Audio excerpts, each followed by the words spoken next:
Welcome to the second part of tonight's program, Arkansans Ask, Concussions. We hope you found the program you just saw valuable, just as we hope you'll find the second part of tonight's program informative. Joining us to consider the matter of concussive injuries, Micah Tipton, a former competitive soccer player, Professor Dave Halstead of the University of Tennessee, Knoxville, and Technical Director of the Southern Impact Research Center. Jason Cates, Head Athletic Trainer for Cabot Public School District. Dr. James Nesmith, the Medical Director of Arkansas Children's Hospital. Dr. R.J. Ellen of the Director of the Office of Sport Concussion Research at the University of Arkansas, and the Sports Medicine Advisory Committee of the Arkansas Activities Association. I will be taking your telephone calls at 1-800-662-2386. Also, your email questions are welcome at paffairs@aetn.org, and Twitter, hashtag ARASK. And with that, thanks very much again for joining us. Thanks very much to our panel. Micah, I'd like to begin with you. Perhaps, I don't know, but perhaps among the panelists, and with a possible exception of the moderator, you know what a concussion is. Yes, sir, I do. I've had about 5 that I know of. 5. What does it feel like? What did the first one feel like? I don't really remember it. I remember going up for the header and colliding with a girl and then coming to and being really sick. And I knew my name and I knew my age, but I didn't really know what happened. I just got really nauseous and threw up and sat out the rest of the game. A qualitative difference or quantitative difference in concussions 2, 3, 4, and 5? I feel like the first one may have been worse than all the others, just because that one I got super sick. And a couple days after, I was still really sick, and all the other ones, it was like it was normal, I guess. Normal? Like, after the first one, my head would hurt sometimes, but whenever I got hit in the head, it was like I could still play. What made you a former player? Concussions. I know, at what point did somebody throw the flag, so to speak? Last year. Did a medical professional? A medical professional. Last year, I played soccer at the UCA at University of Central Arkansas, and I was medically redshirted all season, and I was going to doctor's appointments every month and having checkups, and had really high hope of getting better and playing again. And my last appointment, I was so confident that he was going to release me and let me play, and he told me that I was never allowed to play again. And that was like February of 2015. In those words, you're not going to play anymore. Yes, sir. And you felt? Devastated. I walk out bawling my eyes out like a family member was hurt or something. I don't know. Like, I couldn't even describe how I felt. I felt lost. Like, you told me I couldn't play anymore, and I didn't know what to do. I want to come back to you along that theme in a moment. Gentlemen, let me open it up. You've just seen a program that's, I think, remarkably fair and balanced, but if you did not think so, I know that the producer, the director, would be happy to take issue with it now. Let's open this up. I hear no complaints. Yeah, all right. I did think it was pretty well balanced. I thought I was pleasantly surprised. I've been involved in things like this before, and there's usually a storyline that somebody has in their mind, and they want that storyline no matter what they learn.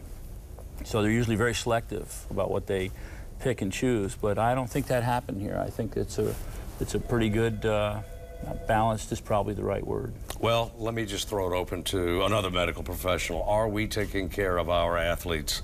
And again, this is not an anti-football program, but the facts would seem clear. The statistics pretty clear. The percentage of concussive head injuries which occur in sports, football is the leader by far. Now, are we taking care of our athletes to the best of our ability? Anyway. So actually, looking at some of the incidence rates for sports, football is comparable to some other sports as well. Football seems to get a bad rap, I think. Soccer, cheerleading, and women's ice hockey in previous years, looking at some data from the NCAA. Actually, there's some other comparable sports that are neck and neck. I often... Maybe I should add this caveat, though, and I hate to interrupt, but in terms of ice hockey is not really big in Arkansas, and I guess I was trying to restrict this to the injuries that are reported in Arkansas, but please go ahead. Yeah, I should have done that. And, well, it's interesting because oftentimes parents will pull their sons out of football and put them in soccer or lacrosse and other types of sports, and thinking that they've now removed their son or daughter from a high-risk sport and putting them into another high-risk sport. So really, you know, for me, it all comes down to proper identification and, most importantly, proper management. Proper management by medical professionals, and some of the, you know, in my reaction to the movie, it was well done, very well done, but let's not forget that the majority of concussions resolve, and we're making kids better, and I think that's another statement that needs to be made. And remember, you know, we've made several medical advances in the last 5 to 10 years, where we're educating coaches, parents, and athletes. We're also educating clinicians. There's greater availability of diagnostic tools. We're now treating concussion. We're really trying to change the conversation from a more fear-based conversation of this injury, so we're actually making kids better. And the majority of concussions will resolve. There's several papers suggesting that, whereas there is a small percentage of athletes that do not respond very well to this injury.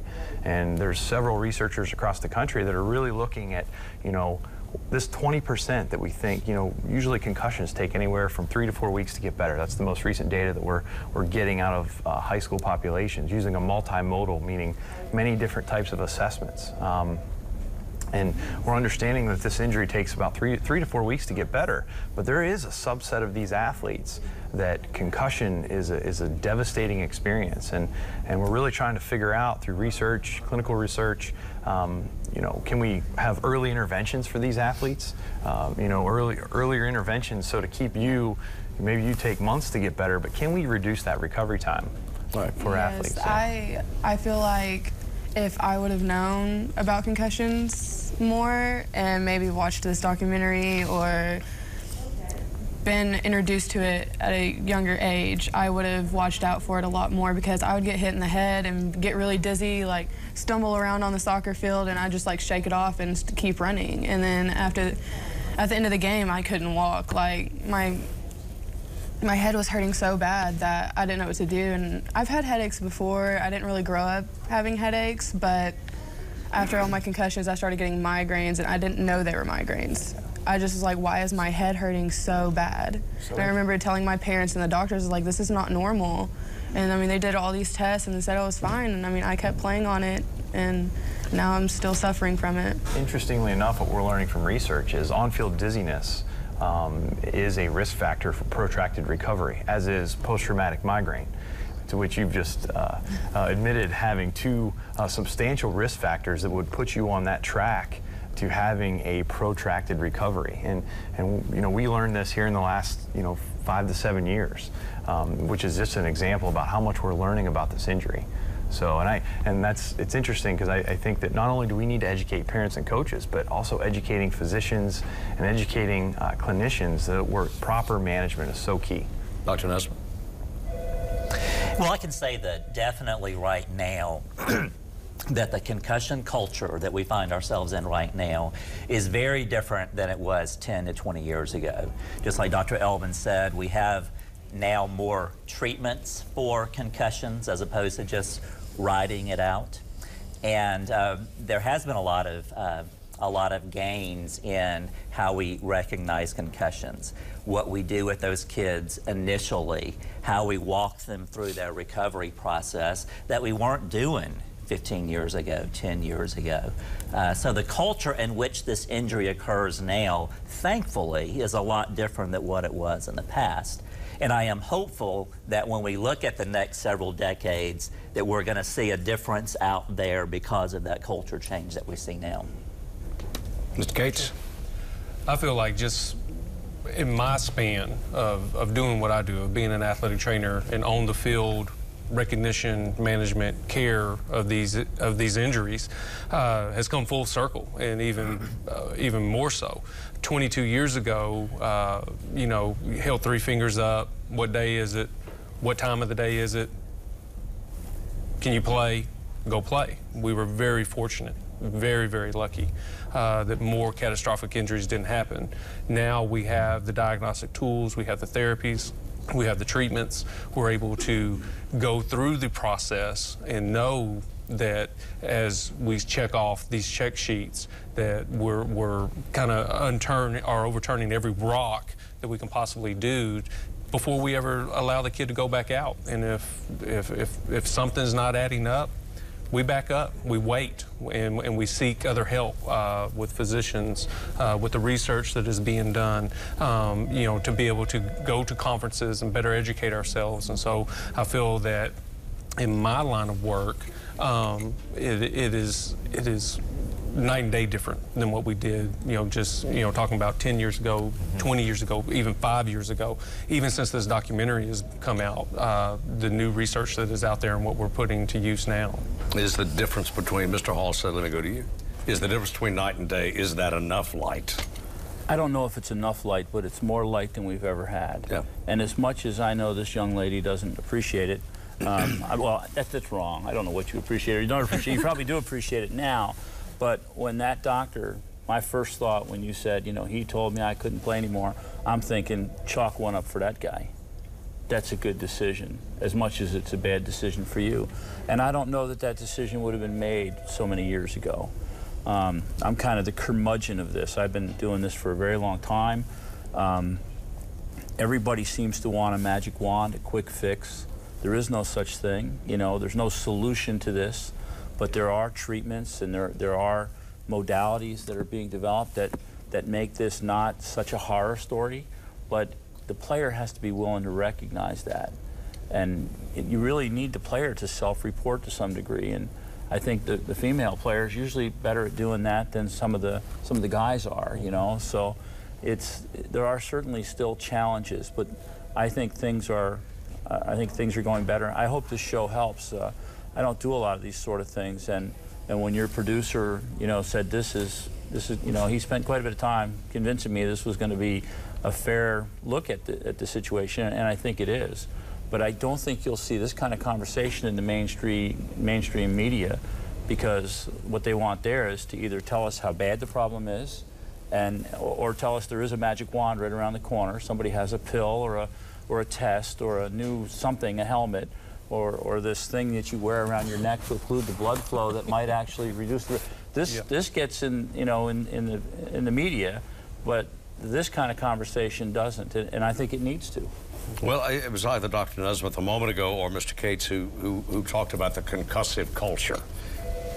Yes. We are, all right, Doctor. We're also dealing though with a sports culture, a highly competitive sports culture. Now, someone mentioned, one of our panelists mentioned just a moment ago, yeah, maybe it should, in some cases anyway, start with a student athlete or with the athlete himself or him or herself has to self-report. I don't feel good. I just got hit by 300 pounds of muscle and I don't feel good.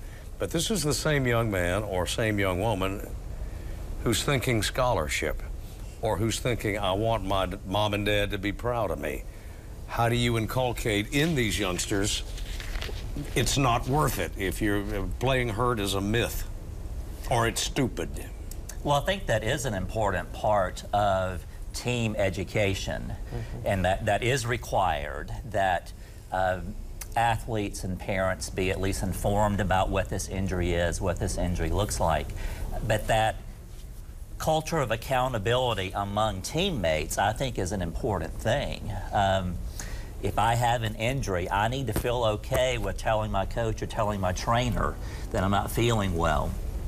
Another side of that coin is if I am an athlete and I see that my teammate is not acting right, I should feel comfortable telling someone, you need to check him out. You know, and I think we've come a little bit further down that road than we were we have a ways to go with that because, you know, athletes are competitive. You know, Micah can attest to that. Right. And I jokingly say that athletes are hard-headed. But, you know, I do think that we have made some strides in that team education, athlete education, and we have a ways to go with that. Gentlemen? Go ahead. Yeah, one of the things that we harp on all the time is teammate accountability. Don't be afraid to come to us and let us know what's going on. That wasn't so a few years ago, but now I will have kids come to me on the sideline or on the court and say, hey, I really need to go check on so-and-so. He's not acting right. I had to tell him this play, or I had to tell her who her man was on the court, or things like that.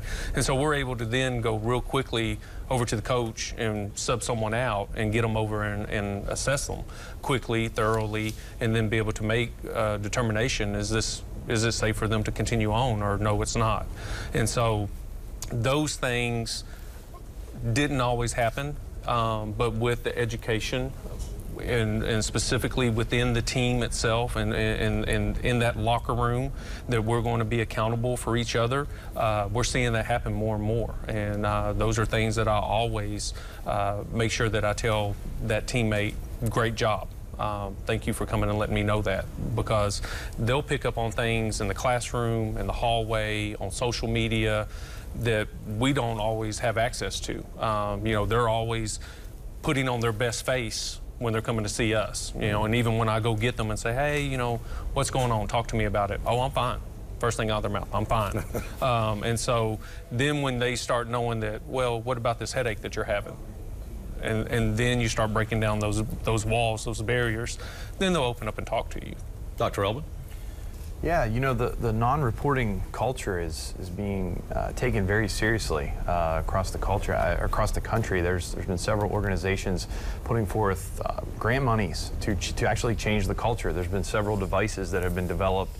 I know that there's several concussion simulators now where an athlete supposedly can put on some goggles and feel what it's like to actually have a concussion. But at the base level of this conversation is to change the culture. I think there's various stakeholders involved here. Not only is the athlete and the teammates and the athletic trainers, but it starts from the coach. Coach often sets the culture, whether it be a non-reporting play through pain culture of the sport and of the team, or it's okay to tell me you have a headache.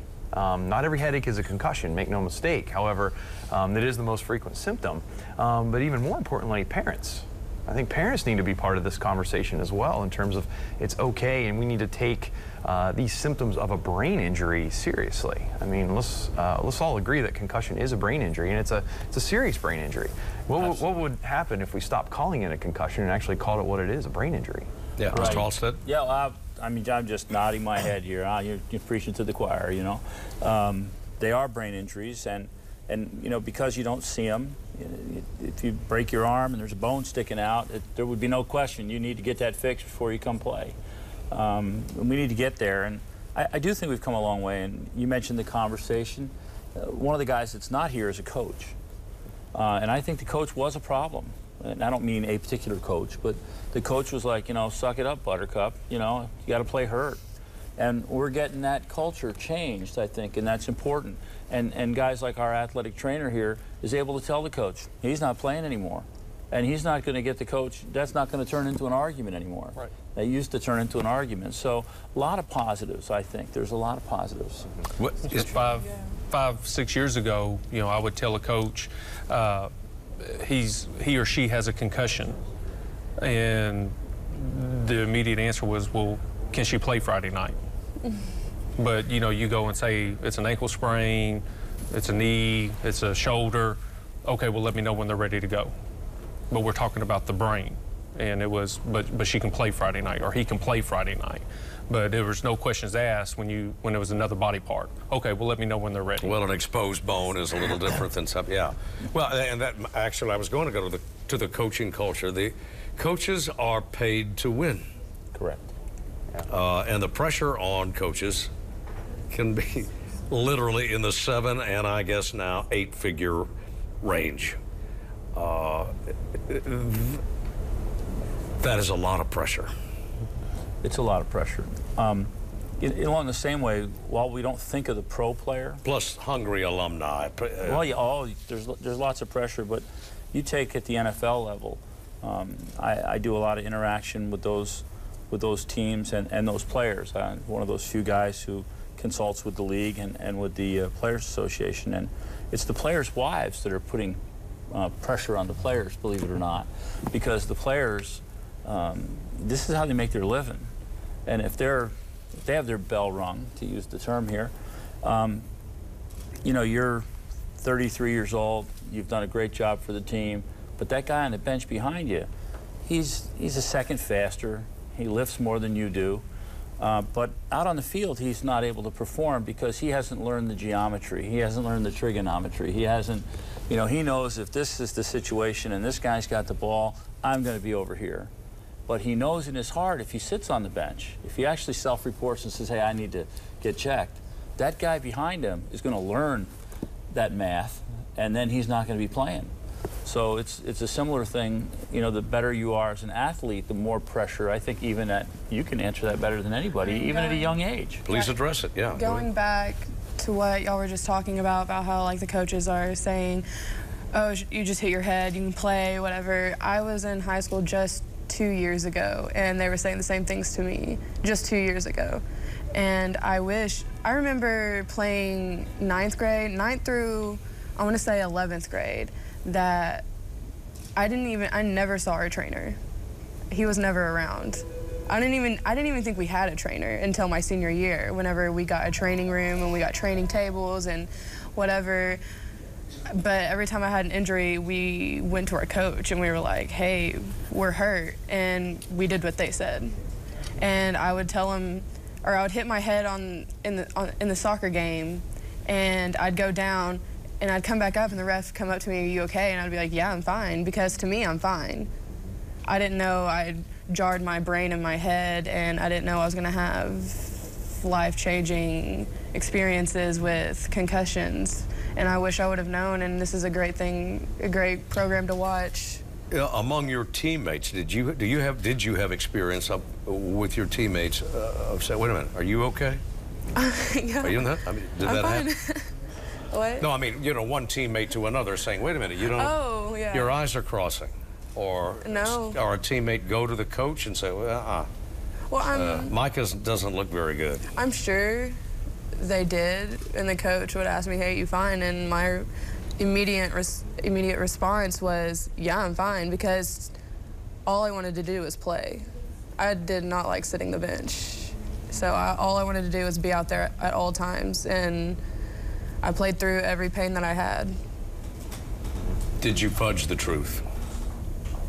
Yeah, I guess a lot of the times. With all respect, and did you just lie sometimes? Yeah, I'm okay. Sometimes, most of the time. Most? Most. Just because I wanted to play, and I was working for my scholarships, and I didn't want to let my team down, or my coaches, my family, my fans, everybody who are coming out there to watch me.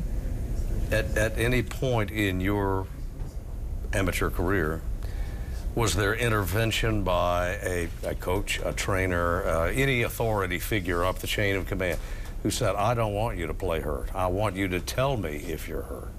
No.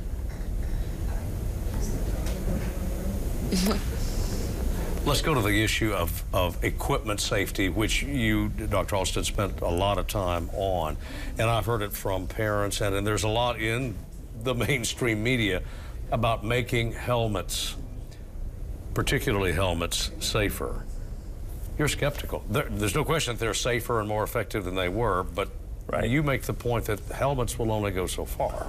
Yeah, I really believe, you know, it wasn't that many years ago, like I said, I've been doing this a long time, but when that many years ago, the thought was, okay, we understand the mechanics of what I like to refer to as the immediate onset linear acceleration, that big hit to the head, right?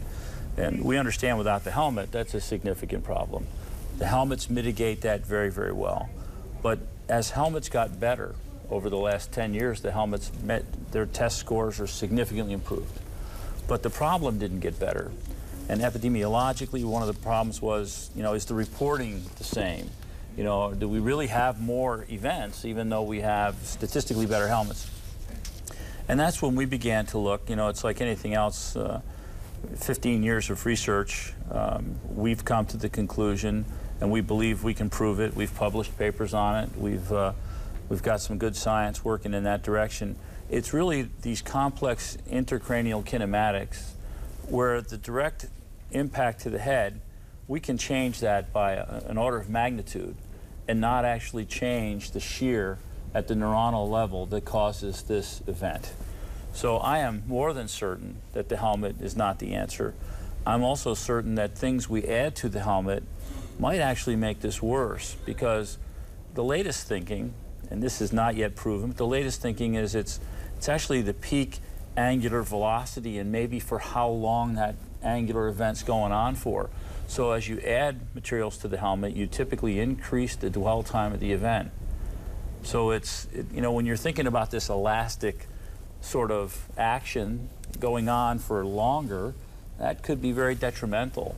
So I have real concerns about folks who say, well, I'll just buy this extra gizmo and put it on the outside of the helmet, or I'll buy this gizmo to put on the inside of the helmet, or, clearly there's something that'll make this go away. It's a head injury, you wear this thing on your head, so clearly that's the problem.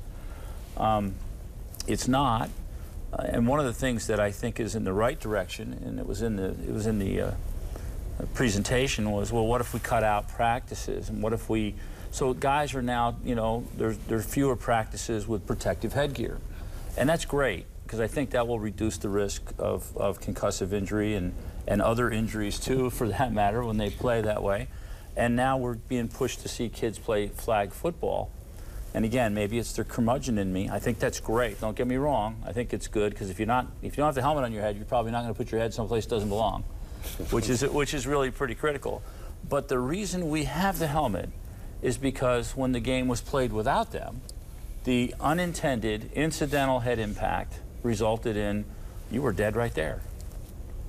There was no debating this. You had a massive skull fracture because as you were falling, your teammate's own driving knee hit you in the head. These are not intended. You hope they never happen.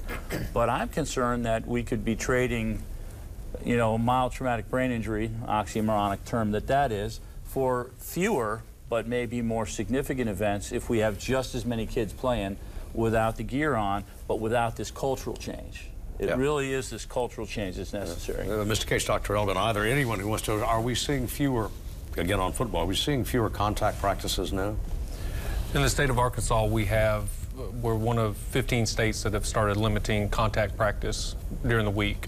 So once the season starts, you're allowed 2 days of contact a week.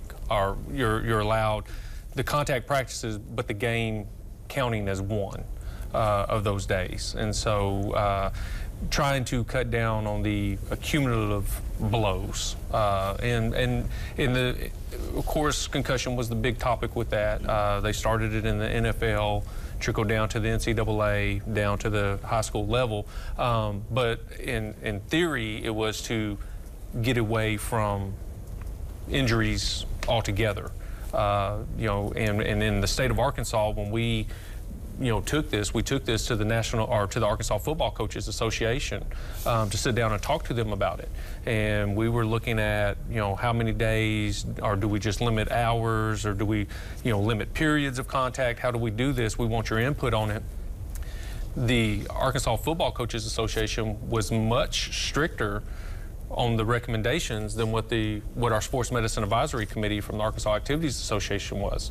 They wanted to narrow it down even more because they want what's best for their players. They want their health and their longevity, as part of this. And so when they came with their recommendations, that was easy. They were stricter than what we wanted to be on them. So here's a question phoned in by a parent, presumably a young person who suffers a concussion, the singular, or in some cases plural.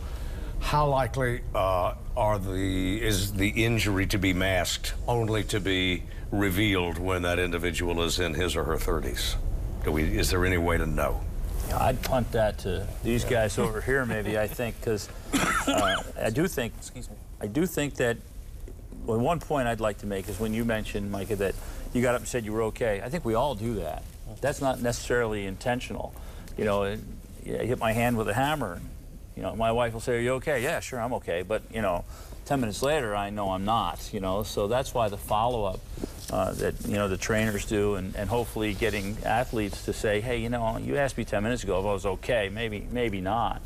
But as far as whether that has a detrimental effect down the road, I think personally, and this is not my area, but I think that's been overblown. I agree. I think, you know, to make that link that a singular event, there's so many other factors that need to be considered. Not only certain factors that the athlete may or may not have, such as migraine history of depression, history of anxiety, all of these modifiers that can exacerbate the injury. And then I always come back to how was the injury managed?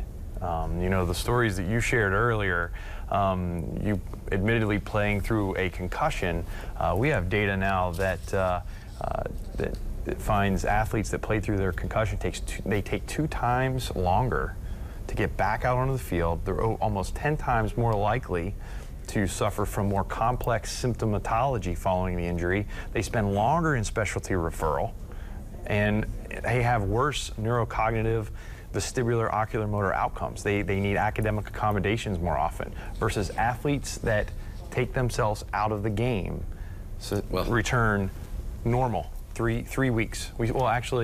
Almost 3 weeks, 21 days.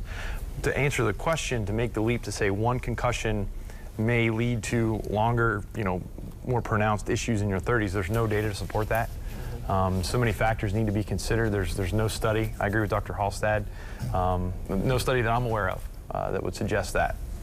Dr. Nesmith or Mr. Cates? I would agree. A variation of that question that I often get is seeing a family of a young athlete who's had a single concussion, and the question that the parents ask, is my child going to have CTE? And that's a real fear, I think, that these parents have. But with that scenario of a single injury that recovers typically, I don't think there's any evidence that says that that person is at a higher risk of having CTE than any of his teammates. Well, in fact, I've got a question from a Lonoke County viewer who's directed at Dr. Nesmith, or wants to ask it of Dr. Nesmith. Dr. Nesmith, if you have a son and that individual suffers a concussion on the playing field, would you permit, and if you would, at what point would you permit your son to go back and resume play? Okay, I get that question a lot too, and I think that we all do. That's a very individualized question, and it's a very individualized answer. It depends on that particular athlete's concussion recovery. If that recovery was very normal, very typical, what I would expect of that athlete, then I would be unlikely to say that you can't play. However, if that very same injury was an injury that was complicated, that took weeks upon weeks upon weeks, or even months, that, like Micah says, that's a different story. So those questions, which are legitimate questions, really have to have an individualized answer to that particular kid, that particular recovery. To anyone who chooses to address this, a Faulkner County viewer wonders, what about smaller schools? Cabot, obviously a prosperous large school district. What about the smaller school districts which may not be able to have it, which don't have the resources to bring in well-qualified trainers? That's where the education piece comes in. That's why AETN, Arkansas Ideas, that's why these resources are there for parents, coaches, school nurses, everyone involved. They can go, they can house this information is housed there. Educate yourself, educate your child, talk about this so that they know that it is safe for them to report this. The state of Arkansas, we have 19% of our schools have certified athletic trainers. That is a very, very low percent. We would love to see athletic trainers in every school district around the state, but who's going to write the check for that? We'd love for somebody to write the check for it. I was hoping to hit the Powerball, when it was up in the hundreds of millions. But because we know that our state is rural, we know that there are small schools out in the Delta, down in southern Arkansas, up in north central Arkansas, that don't have these, but the resources are there for people to educate themselves and be able to know that something's just not right, and then call their pediatrician, primary care physician, and go get them seen before letting them go back out and play. Dr. Halstead? Well, I couldn't agree more with Jason about the need, and I know Tennessee is in the same predicament. Most of our schools don't have trainers, and you're right, it's these educational pieces that do it. But one of the fears I have, that I'm going to use this time to address that, because when you don't have that expert, when you don't have that guy that you trust, or that woman that you trust on the sidelines, and what you end up with sometimes is a well-meaning medical practitioner who doesn't have these skills, and maybe your stopgap is to put a sensor or something like that on the helmet, you see, and then you have this less than skilled individual who means well, who makes a really bad decision. I think that it's really hard to beat an athletic trainer on the sidelines, even the well-meaning, town doctor that everybody loves. Unless he's taken the time to educate himself, he's liable to make a really bad decision. I've got a question here. It's a sport that we haven't mentioned. Some parents have a youngster in rugby. Should rugby athletes wear helmets? When you look at the incident in rugby versus American football, it's substantially lower. Rugby, I mean, they take the head out of the game. Now, there are head lacerations, facial lacerations, things like, yes, from the incidental Correct. contact, it does still happen. But rugby is how we're wanting American football basically to be taught now. We're learning a lot from rugby of how they take the head out of the game and protect themselves. Is that working, though? And we noted that in the documentary, that some coaches say, get your head in the game, metaphorically speaking, take it out physically. Don't play with your head. Don't lead with your head. Is that working? In the heat of competition, the passion of the game, is that working? Well, I'm gonna jump in. I'm gonna jump in and tell you that back to the rugby, I think it does work in rugby, Australian rules football, in the heat of the game, because you recognize it hurts when you get hit without a helmet. So you do play the game differently. Now, the one risk to the rugby player or the Aussie rules football player is that incidental impact without a helmet that could be catastrophic. There is a slightly higher catastrophic injury rate in those sports, but the concussion rate is actually favorable in those sports. And I think it's because the athlete doesn't learn to put his head in the game to begin with, and doesn't continue to put his head in the game. And that's really the problem, or if you want to call it a problem, which I'm loath to do that, because the problem with the modern football helmet is it's probably the most comfortable place to hit your opponent. But at the end of the day, it's going to lead to this long-term, problem if you aren't reporting, or who knows what even the threshold of when we really start to have long-term problems are. So, am I the guy who loves that we have a helmet that keeps you alive? Absolutely. Am I concerned that the helmet enables this kind of activity in the heat of the game when you're used to playing with a helmet? I think you've made a good point. I'll be coming to you, Micah, in just a moment, but I'm going to be handling the football thing here. Is it realistic to, or how realistic, if you can graduate that question, is it to teach young football players, don't lead with your head? I mean, you've got split-second decisions. There's several programs that are available now. I know the Heads Up program, the coaching education program, has really been focused or focused on teaching coaches how to teach tackling. In addition, there's been several professional NFL teams. The Seattle Seahawks come to mind. They have, viewers can look it up actually, they have an interesting way of teaching tackling, and they have used some rugby techniques. I think they call it hawk tackling, or different types of ways to take down an opponent. And the data still needs, we're kind of early yet to see if that bears out, but theoretically it makes sense. Good. Micah, you played a sport in which the head is used. I think it's really hard to tell an athlete to not play with their head, I guess, because whenever I was playing, I would do anything to get the ball. Jump up in the air, hit another player. I was doing anything and everything to get the ball because I was an aggressive and a very competitive player. All I wanted to do was win. And I know that's all athletes, like football players, hockey players, any kind of athlete, they're gonna want to go into the game wanting the ball, wanting the hockey puck, or wanting to win. But I think if we start teaching them now about concussions and how bad they are and warning them before, it'll make them think twice. Because I know if I would have been introduced to concussions and the symptoms and everything like that, I would have been a little bit more cautious when I was playing. But whenever I was playing, I was not cautious at all. I got hit in the head and I didn't think anything of it. I thought I was okay. How many concussions, a viewer asked, how many concussions is too many? Or does that have to be evaluated? There's no answer to that. It's as Dr. Nesmith said earlier, the one question he answered was, it depends, the management, and we can't use a cookbook and we can't use a cookie cutter to manage this injury.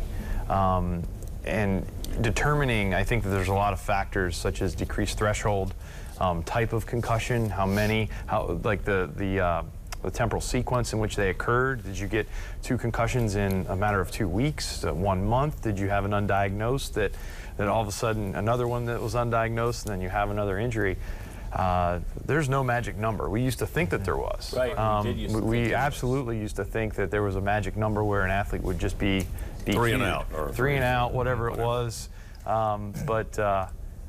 But it varies. There's so many, we're talking about people's brains here. Everyone's brain's different. Everyone responds differently to this injury. The glass chins in boxing, there's some genetic underpinnings to some of that. And really to make these blanket statements to say, if you have 3, you're done, maybe, but also maybe not. I think, again, we go back to, were you managed appropriately? And did you actually progress and have a quality recovery? I think that's so key, is having quality recovery. I don't think you rush back a brain versus an ankle. Right. I'm 90% on my ankle. Tape me up, have the athletic trainer tape me up, and I can go.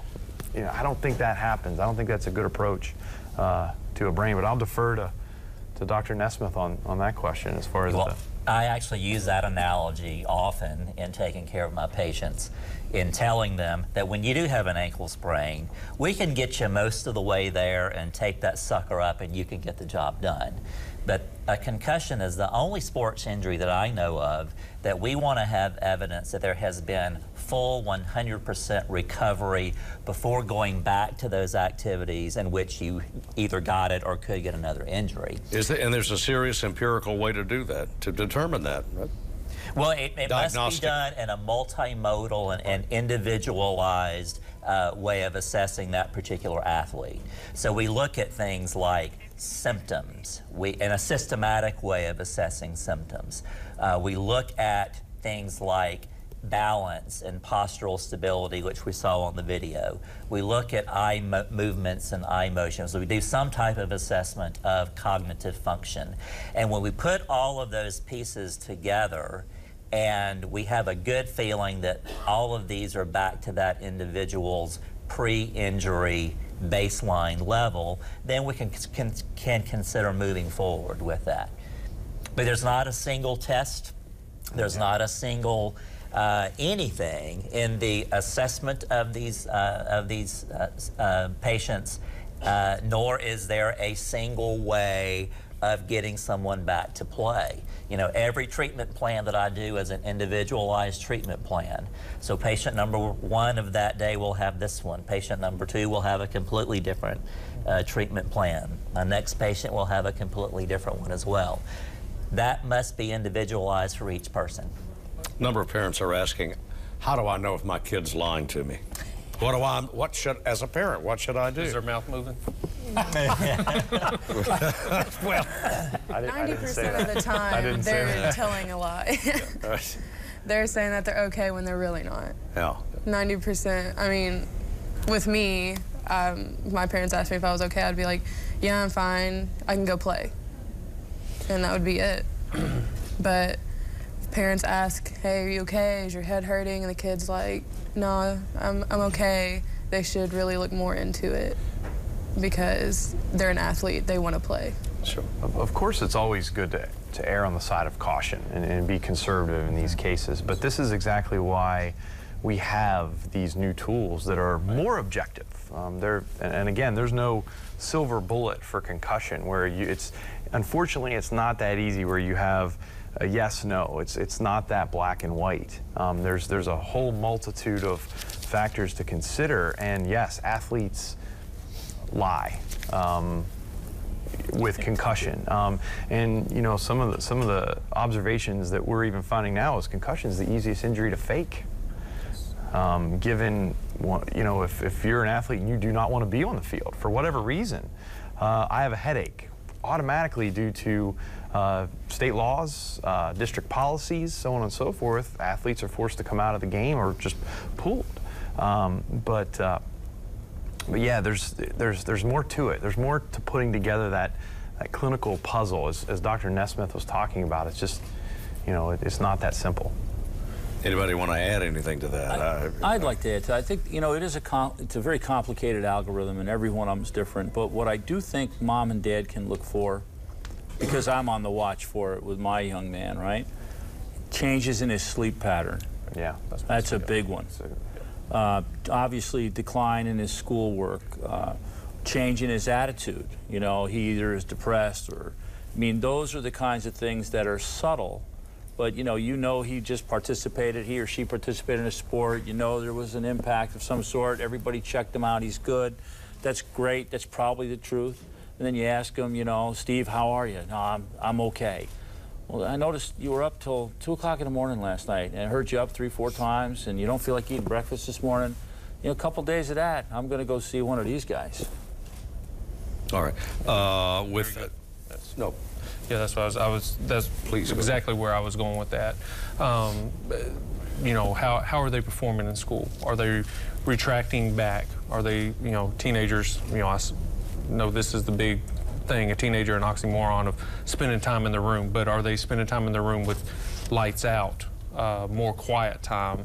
If your child is a big video gamer, all of a sudden they're not playing video games anymore because the stimulation of the video game is causing them to have headaches. Things, you know, or those... they're losing when they used to win. Right, so exactly. You know, their skill set is down. Their skill set is down, yeah. And those are things that because when we're talking about this, you know, and we're doing recovery and you know, are they ready to go back? I'm talking to teachers.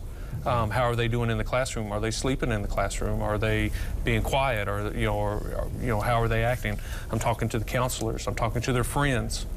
You know, how are they acting in the hallways? You know, if all of a sudden, you know, they're wearing sunglasses in class all the time because now the projector is hurting their eyes, or as they're looking at their tablet. You know, those are telltale signs that I need to know about. And then I'm also asking parents. You know, how are they doing at home? How are they sleeping?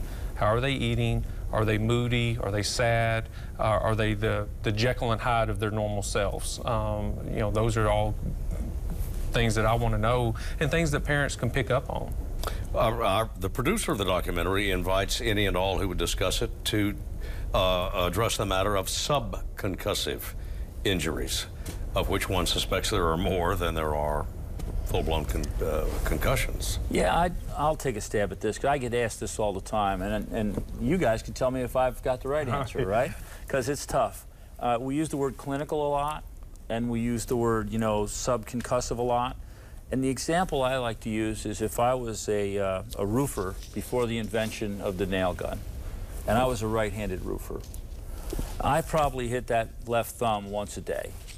And I might shake it, I might put it in my mouth and suck on it, I might stick it in an ice bucket. But until I go home and somebody says, "What did you do to that?" and I actually go to see a doc, that's my first clinical appearance, right? So you have the clinical level, but 20 years later, when this thumb doesn't work, it shouldn't come as a surprise to me.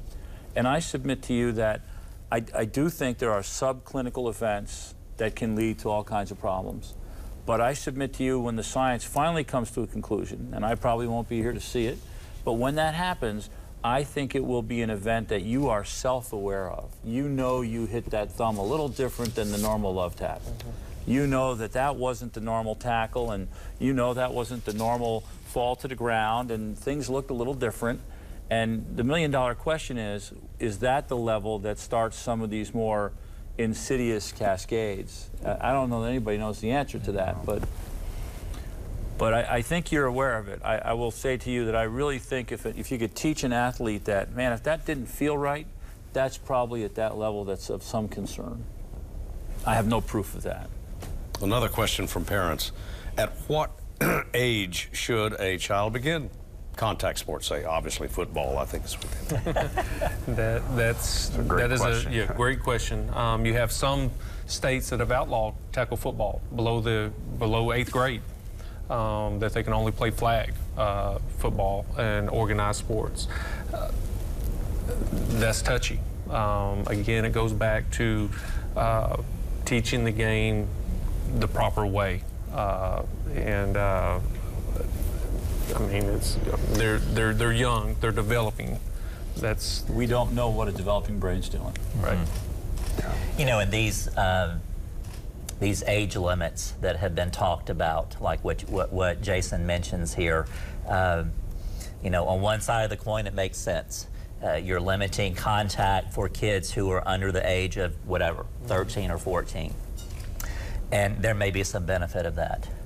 The flip side of that coin is, however, do you want the first time that these athletes learn to play the game when they're big and strong and fast, as opposed to learning the fundamentals of the game before that? You know, and I don't know the answer to that, but those are the nuances to that question. Those are great questions, and there's an age where there's a giant disparity in some kids' developments. I mean, you take a 14-year-old, my son, his nickname is Moose. He is a very large kid. His best friend is like 3 days difference in age, and they're like Mutt and Jeff. One weighs 225, and the other one weighs 105. I wouldn't want those kids on the same field at the same time. Well, you're suggesting that the threshold should be a matter of stature, the physical stature, as opposed to age. I don't think it's that simple. I don't think age is, I don't think it's that simple. So, but I do think, one thing I would like to get out of the vocabulary is contact sport. Ballroom dancing is a contact sport. What we're talking about is collision sports. And I think there's a difference there. You know, so collision sports, I'm not opposed to an age level, but I don't know what the number should be. I'm not opposed to a size. Yeah. I will say this to parents. I think they're asking these questions is a good thing. And parents need to be informed. If you are considering whether or not your child, who is 10 or 11 years old, is going to play in this league, well, you should ask questions about that league.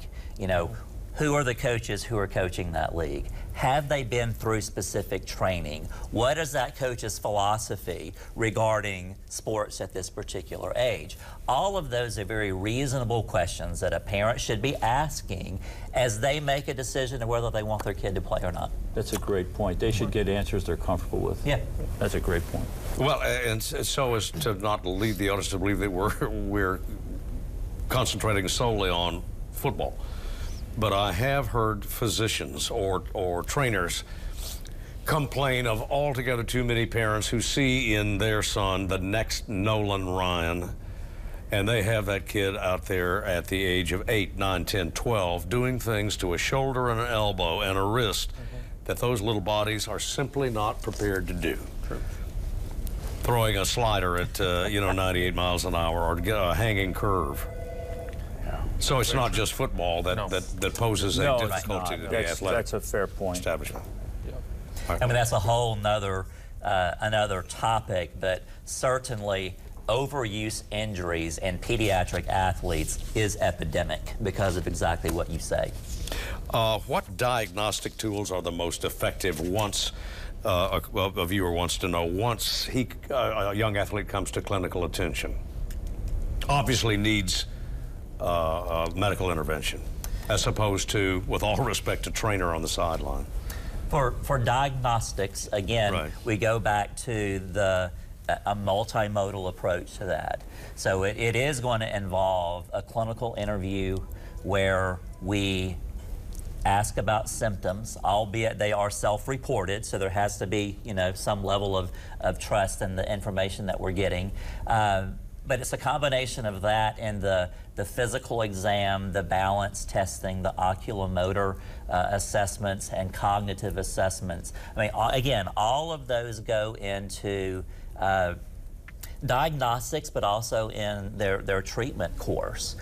You know, of course, when kids come to see me in clinic, the diagnosis has pretty much been made. I have it easier. It's actually these guys who I don't want to be, you know, Jason finds himself on the field having to make those decisions. To me, that's a much harder place to be than I am, because the kids come to me already injured and concussed.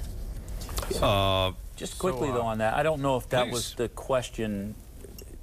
I just want to make it clear that, and I think these guys would support that, there is no diagnostic imaging, and I think some folks think that you can see a concussion with the right diagnostic imaging tool, that, oh, well, my son had a CT scan or an MRI, and the doc says he has a concussion.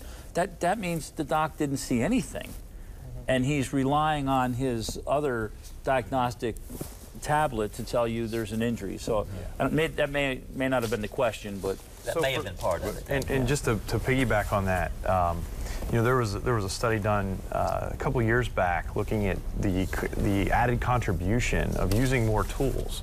And this is just a great example on how far we've come. Just asking symptoms, you catch anywhere from 55 to 65% of concussions. When you add an objective cognitive measure to this process, your diagnostic abilities or yield jumps up to over 80%. Using them both, you're up to over 90% detection of this injury. So that kind of gives you an idea on how we're using a multi-faceted approach. And if you can think of where we've come from with concussion, you know, I think of this as almost 4 phases. We have the education and awareness piece, right? And then we have the assessment piece, and then we have the management of the injury, and then we have the treatment of the injury. So we're now increasing our education and awareness efforts in the community. And we used to think assessing for a concussion is, how many fingers am I holding up? 1, right? I'm holding up 2. So, but nonetheless, so what we've learned is the brain's more complex than that. We need more tools in our toolbox. Now, in addition, now let's talk about the management. There's several people here on this panel. I mean, the life of an athlete, the life of a student athlete crosses many paths. Not only the certified athletic trainer, the clinician, maybe another clinician, the parent, the coach, guidance counselor, school nurse, school administrator. So now we're managing this injury similar to getting a village. It takes a village to manage this injury. It's more than one person that's managing this athlete. And this is what should be happening. This is currently international consensus recommendations on how the assessment and management, and now we're moving toward a more targeted treatment. What we're learning from this is, you know, we're going to target our treatments and think about how to treat every individual concussion in its own specific and targeted way. We got to end it there because we're simply out of time, or so we're being told. Thanks, gentlemen, to you, and to Micah. Thank you for coming in and sharing your story, your personal story, especially. You had the hardest job. Yeah, yeah, you did. Nice job. Thank you for watching. We'll see you next time.